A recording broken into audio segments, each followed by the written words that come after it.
A hollow cylinder has a charge q coulomb with in it. एक ये जो hollow cylinder है इसका हमारे अंदर हमारे पास q चार्ज रखा हुआ है। If phi is the electric flux in the unit of volt metre, ऐसा यूनिट में फ्लक्स बोला है, associated with the curve surface B, कि इस पूरी सरफेस कर्व्ड सरफेस से, सर्कल वाले पार्ट की बात नहीं कही है, इन कर्व्ड सरफेस से जो निकलने वाला फ्लक्स है वो है phi. The flux linked with the plane surface A in units of voltmetre बताना है, charges symmetrically placed with it. ठीक है, क्या कहा है कि हमारे पास ये जो सिलेंडर है इसके अंदर सिमेट्रिक चार्ज रखा हुआ है, सेंटर पे चार्ज क्यू मान लेते हैं। ठीक है, तो इससे फील्ड लाइंस निकलेंगी।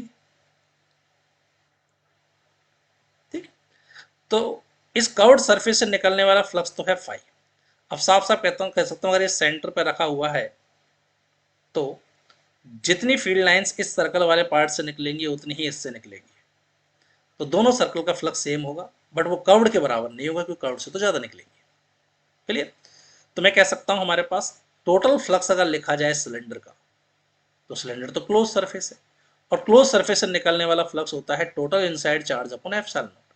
अपन से टोटल नहीं पूछा, अपन से पूछा सर्कल का, एक सर्कल का वो भी। तो मैं इसके टुकड़े कर देता हूँ जरा।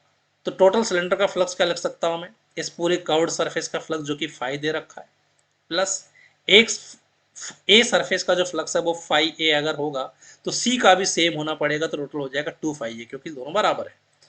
तो सी और ए का फ्लक्स कितना हो गया, टोटल मिला के 2 फाई ए, कर्व्ड का हो गया फाई, यही टोटल आएगा सिलेंडर का फ्लक्स। तो यहाँ से ए के हिस्से में कितना आ रहा है, ये आ रहा है Q upon epsilon naught minus phi into half.